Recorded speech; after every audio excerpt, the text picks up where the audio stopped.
Olá para você, saiba o que é destaque nesta edição. O presidente da Câmara comenta os novos regramentos temporários no Parlamento. O Legislativo realiza curso de capacitação sobre direito eleitoral para servidores. A audiência pública discute medidas para o loteamento Paineiras. Você confere essas e outras informações agora no Rede Câmara Notícias, que já está no ar.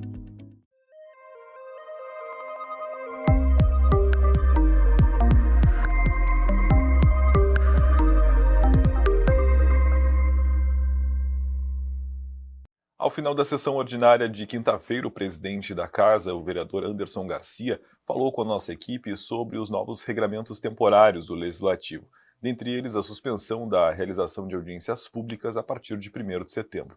Confira. Começar pelo QDD é simplesmente uma liberdade que o presidente pede ao plenário para transferir valor de rúbrica para outra rúbrica. Como a gente investiu aqui na casa, na estrutura, a gente comprou gerador porque tinha muita falta de energia aqui, por excesso de consumo.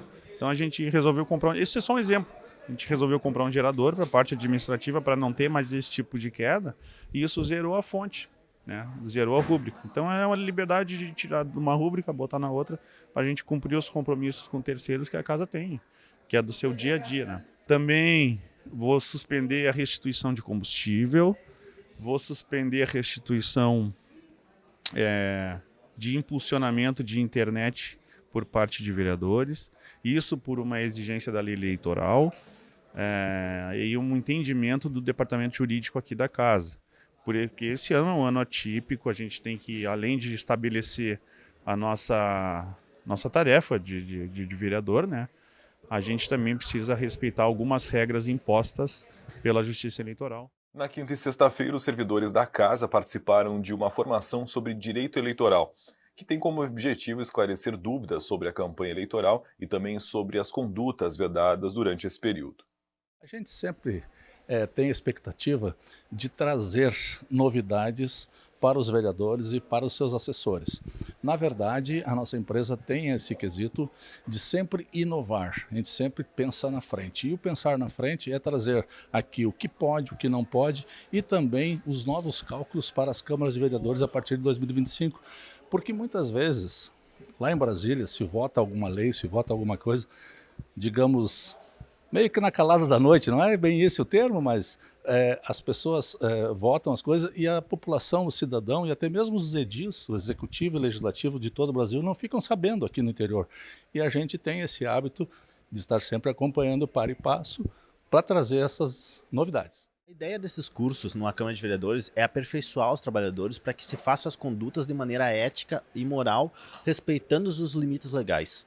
Nessa situação nós vamos trabalhar a questão das condutas vedadas no período eleitoral. São várias condutas que são comuns aos gestores públicos e eticamente aprovadas, mas que pela Lei 9.504 de 97, elas têm uma vedação para esse período. Tanto algumas desde abril desse ano, como várias nesse período eleitoral que se perfazem até o final, até a posse dos novos eleitos. E essa ideia também demonstrar como é que será o cálculo da composição da nova Câmara, para que se tenha uma ideia daqueles vereadores que possam saber e trazer isso de forma pública, como é que vai ser o cálculo que mudou. Tem algumas novas regras para cálculo diferentes da eleição de 2020. Na noite de quinta-feira, uma audiência pública com proposição do vereador Cauê Firossolto tratou sobre melhorias nas condições para os moradores do loteamento Paineiras. Quero primeiro agradecer a todos os vereadores que aprovaram por unanimidade essa audiência pública. A gente sai daqui com bons resultados.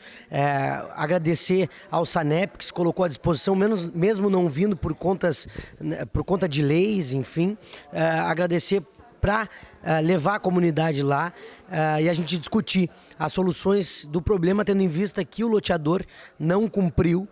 Agradecer também a presença do Pedro da Solon, agradecer a comunidade que esteve presente, e a gente vai continuar debatendo e discutindo todos os problemas do residencial e do loteamento Paineiras, e espero que a gente consiga trazer bons resultados. Assim a gente encerra esse primeiro bloco do Rede Câmara Notícias, nós voltamos já.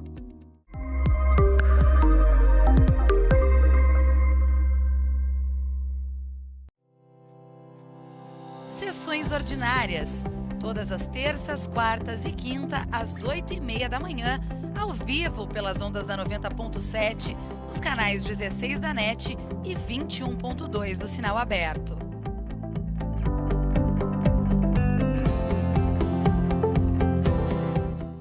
Posso levar passaporte? CNH vale na hora do voto? O Drops Eleições te conta agora os documentos válidos no dia da eleição.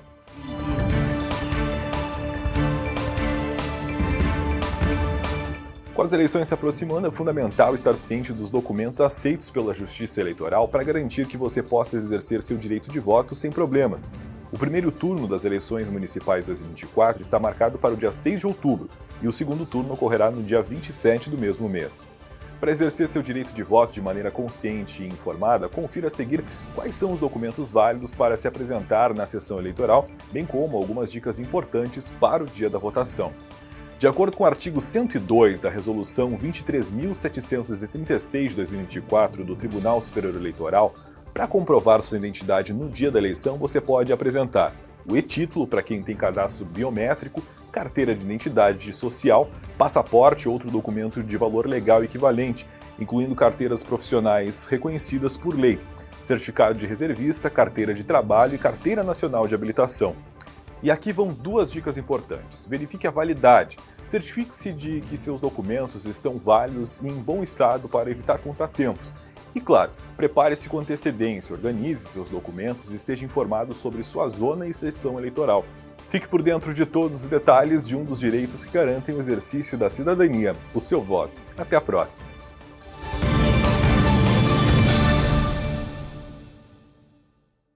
A leptospirose é uma doença infecciosa febril aguda, que é transmitida a partir da exposição direta ou indireta à urina de animais, principalmente ratos, infectados pela bactéria.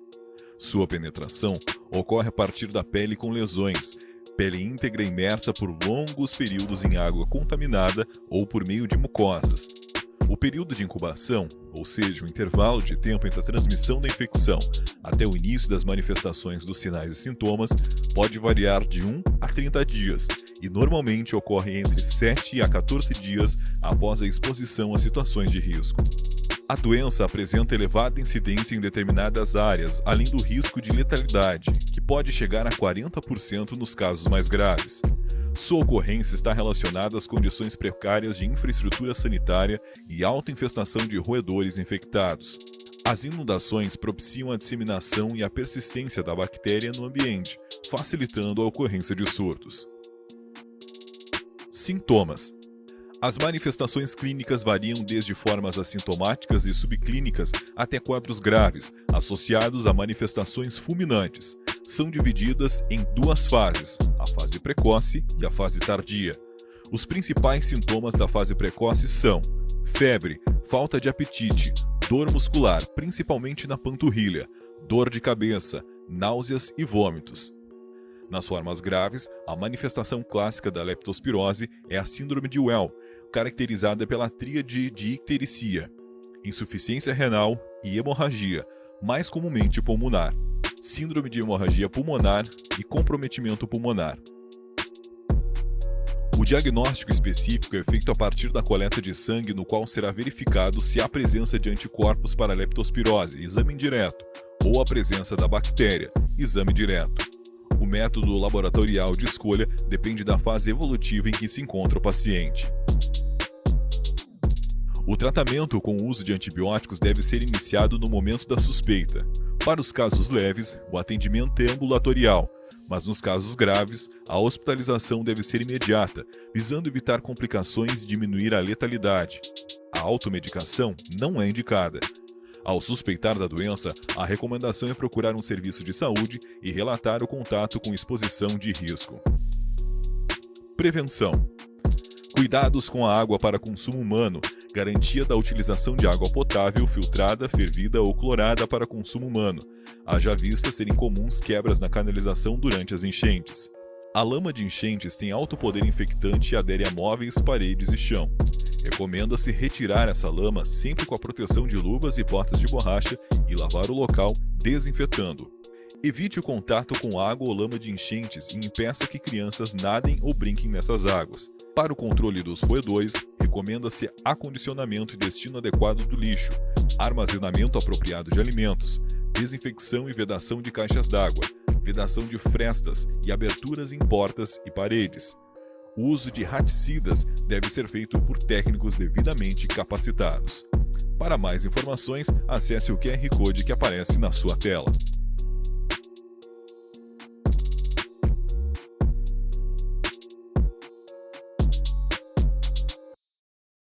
Olá, você sabe quais as funções de um mesário? Não? O Drops Eleições te conta agora.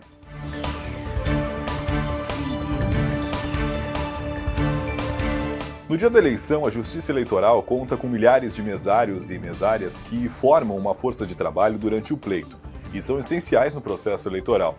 Qualquer pessoa com mais de 18 anos e que esteja em situação regular com a Justiça Eleitoral pode trabalhar como mesário nas eleições.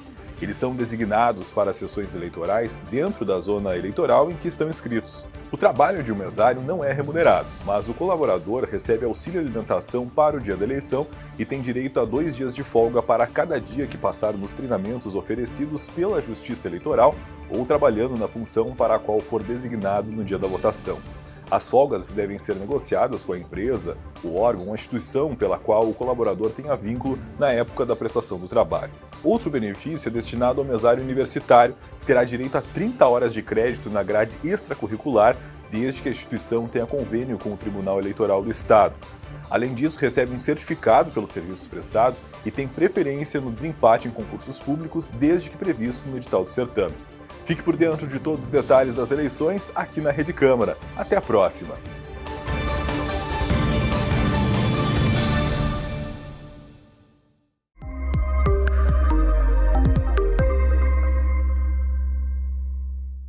Estamos de volta e saiba agora como fica o tempo no final de semana em Pelotas.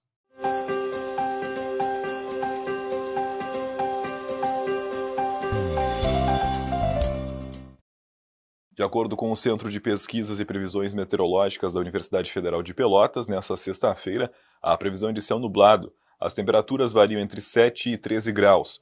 No sábado, a previsão é de céu parcialmente nublado, mínima de 5 e máxima de 12. Já no domingo, o céu deve ficar parcialmente nublado, com períodos de poucas nuvens, e os termômetros ficam entre 4 e 13 graus.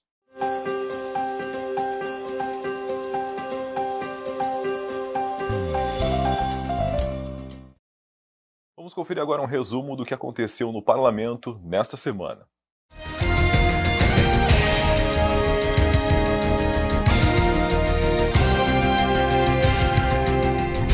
Na noite de segunda-feira, uma audiência pública tratou sobre a terceira semana de dança afro-brasileira.